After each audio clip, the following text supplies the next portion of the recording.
अस्सलाम वालेकुम वरहमतुल्लाहि वबरकातुहू। ईद मुबारक to all of my dear friends आज का जो टॉपिक है वो है ईद कुर्बान और वी कैन से बकरे की ईद और ईद उल अज़हा। औज़ु बिल्लाहि मिनश शैतानिर रजीम बिस्मिल्लाहिर रहमानिर रहीम। इन्ना अतैनाकल कौसर फसल्लि लिरब्बिका वनहर इन्न शानिअका हुवल अबतर। ठीक। और इस ईद में हम क्या करते हैं, हम खुदा के रास्ते में जानवर को ज़बह करते हैं, चाहे वो जानवर शीप हो, चाहे गोट हो, चाहे गाय हो, चाहे कैमल हो। ठीक।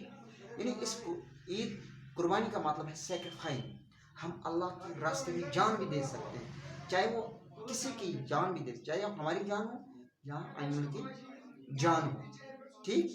यानी हमें कोई भी चीज़, ये ज़रूरी नहीं है कि एनिमल की जान अपनी या कोई भी चीज़ सेक्रीफाइस करनी है। यानी इसके बाद ये भी हमें सोचना है कि हमें इसके बाद कुर्बानी के बाद कोई भी गुनाह नहीं करना है। ठीक। और जो आज तक हमने गुनाह किए हैं, हमने वो सब छोड़े, वो सब सेक्रीफाइस किए। अब आज के बाद वो गुनाह नहीं करेंगे इंशाअल्लाह। ठीक। जो कुर्बान है it's very important for Muslim के लिए ज़रूरी है, क्योंकि ये सुन्ना है। हम इस जो इब्राहीम अलैहिस्सलाम ने रब के हुक्म से प्रैक्टिकली हज़रत इस्माईल अलैहिस्सलाम को ज़बह करने की कोशिश की, हम वही याद रखते हैं और सुन्ना को बचा लाते हैं, सुन्ना को याद करते हैं। और हम प्रैक्टिकली आज बकरे की ज़बह करते हैं, चाहे वो भेड़ हो, शीप हो, गाय हो, ऊँट हो। ठीक। और हम मुस्लिम हैं, हमें ज़रूरी ये सुन्ना करना है। लेकिन आज बहुत सारों का मिसकंसेप्शन होता है। कोई कहता है मैं मीट नहीं खाऊंगा, या कोई कहता है कि जो इस एनिमल के रिलेटिव्स हैं वो क्या करेंगे। ठीक। या कोई कहता है कि मेरे पास पैसे नहीं है, या कोई कहता है कि मेरे पास डिस्ट्रीब्यूट नहीं है जो डिस्ट्रीब्यूट मीट करेगा। ठीक। क्योंकि इस मीट को तीन हिस्से करने हैं, रिश्तेदारों में, हमसाए में और अपने आप रखना है। ठीक। फिर जो हमसाए होते हैं, रिश्तेदार हो, उनमें डिस्ट्रीब्यूट करना है। वो डिस्ट्रीब्यूट हमारे लिए नहीं है, लेकिन ये इश्यूज है। आप याद रखो, जब आप कहीं दावत पे जाना होता है, श्रीनगर जाना हो, उस टाइम आप क्या करते हो, कैसे जाते हो, वो काम भी आज करो, ये काम उसी तरह आज भी जाओ, आज भी डिस्ट्रीब्यूट खुद ही करो। ठीक। और उस दूसरा इशू ये है कि इसके रिलेटिव क्या करेंगे, लेकिन हमें ये नहीं सोचना है, हमें सेक्रीफाइस करना है, अल्लाह के रास्ते में इसको ज़बह करना है। ठीक। और ये भी कोई सोचता है कि जो मीट है मैं ये नहीं खा सकता, वो ये भी सोचता है कि इस मीट से बीमार होता है। हाँ, कोई होगा बीमार। ठीक। उसको बहुत सारे रिएक्शंस होते हैं अंदर से, लेकिन ये नहीं कह सकता कि मैं नहीं खाऊंगा। खा सकता है लेकिन थोड़ी खा सकता है। ठीक। या किसी को ये इशू होता है कि मेरे पास पैसे नहीं है, मेरे पास 10,000 नहीं है, 20,000 नहीं, 15,000। अरे जब आपके पास मोबाइल फ़ोन है 15,000 का, 10,000 का, या जब आपको कोई चीज़ लेनी होती है, फ्रिज लेना होता है, वॉशिंग मशीन लेनी होती है, या कोई भी चीज़ आप कर्जा करते हो, 10,000 वहाँ से लेते हो, 20,000 कर्जा करते हो, फिर लाते हो वो चीज़, आप आज क्यों नहीं कर सकते। अगर आप उनके लिए दिस कर्जा लेते हो, या आपको शादी होते हैं जिसमें हम बहुत सारा इसराफ करते हैं, बिदअत करते हैं, उसके लिए आप लाखों जिस कर्जा लेते हो, इसके लिए आप 10,000 20,000 क्यों नहीं ले सकते। ये इशू होता है, ये होता है मिसकंसेप्शन। हम daily every time we want issues in our Islam. Why? ये खुदा का हुक्म है कि कुर्बान करो, सुन्ना को कंप्लीट करो, और हमें करना। और फ्रेंड्स याद रखो, कोई कहेगा घर आज गरीब नहीं है, कोई भी गरीब नहीं है। आज हर एक को कुर्बान आएगा। कोई कहेगा मैं गरीब हूँ, नहीं। अगर उसके जेब में देखोगे, उसके जेब में 15,000 का मोबाइल होगा, 20,000 का मोबाइल होगा, वो कैसे गरीब होगा। जब उसने वो फोन लाया तो ये कुर्बान नहीं कर सकता क्या। और हमें आज करना है, क्यों? क्योंकि जो गवर्नमेंट है वो हमें अपोजिट, वो चाहते हैं कि जो एनिमल्स की किलिंग है या एनिमल्स को ज़बह करते हैं, इस दिन वो बंद हो जाए। जैसे कि हम पे ये इंडिया गवर्नमेंट ने लागू किया कि जो गाय की ज़बह है वो बंद करनी होगी, लेकिन हमें उस उनके अपोजिट जाना है, हमें ज़बह करना है। ठीक, मिसाल के तौर पर गवर्नमेंट की ये इशू होता है कि जो ब्रीड्स होते हैं वो कम होंगे, ठीक, या जो मीट क्राइसिस ऊन क्राइसिस उनमें कमी होगी कल, ठीक, या जो मीट है इससे ज़्यादा इससे बीमारी होती है।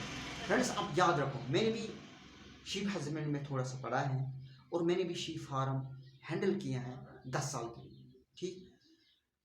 कोई पॉपुलेशन डिक्रीज नहीं होती है बल्कि इंक्रीज होती है। फ्रेंड्स अगर किसी के पास मिसाल के ऊपर किसी पर 20 भेड़ होते हैं, ठीक, अगर वो 10 को बेच देगा तो वो बाकी 10 को अच्छे से पालेगा, अच्छे से फीडिंग देगा, अच्छे से देखभाल करेगा, वो फिर 10 फिर से 20 बन जाएगी। लेकिन अगर उसने 20 रखे, किसी को बेचा नहीं या किसी को ज़बह नहीं किया, फिर वो 20-40 बन जाएंगे और उसमें बहुत सारे मुश्किलात आएंगी पालने में। और उससे क्या होगा, उससे डिजीज होते हैं पैदी, क्योंकि उनको अच्छे से न्यूट्रिशन नहीं मिलते, अच्छे से देखभाल नहीं मिलती, फिर वो मर जाते हैं, यानी उससे मर जाएंगे जब हम नहीं बेचेंगे या जब हम ज़बह नहीं करेंगे, जब हम पॉपुलेशन इंक्रीज करेंगे, ठीक।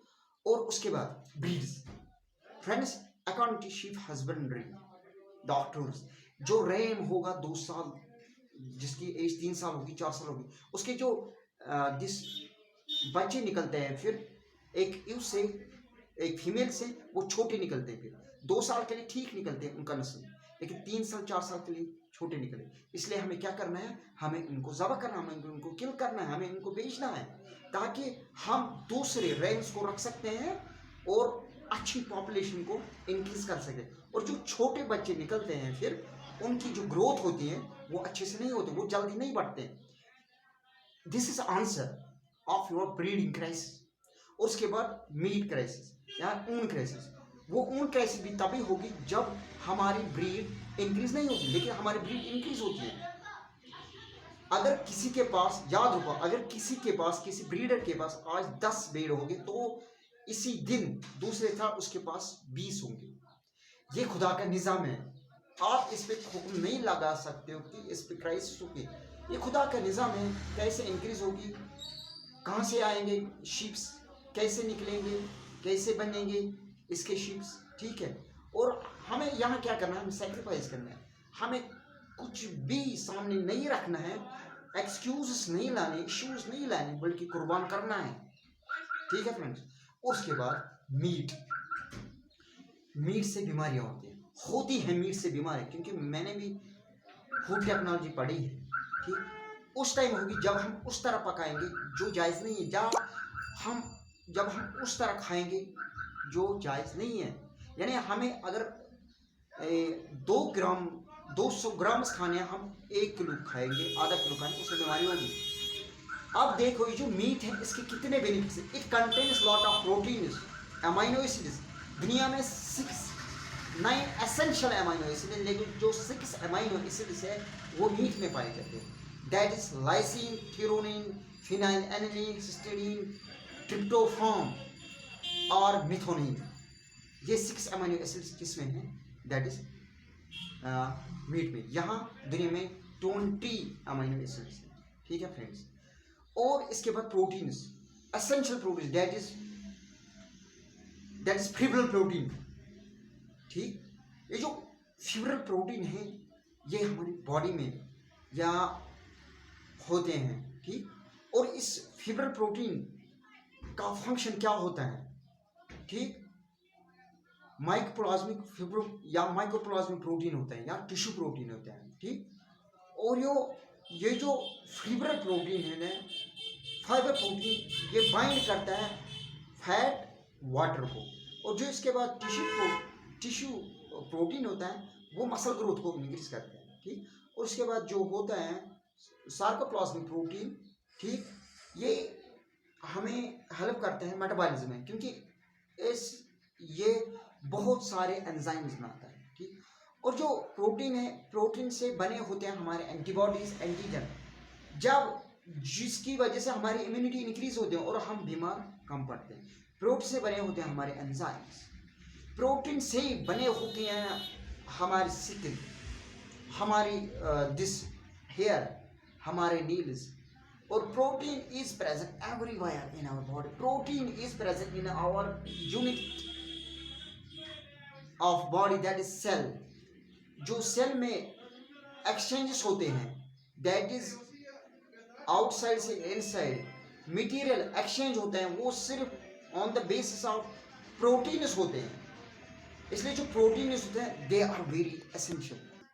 Protein also give us a lot of energy. यानी जो प्रोटीन प्रेजेंट है मीट में, it is very essential for our body growth, for our body mechanism, for our body metabolism, for our body growth, for our immune system.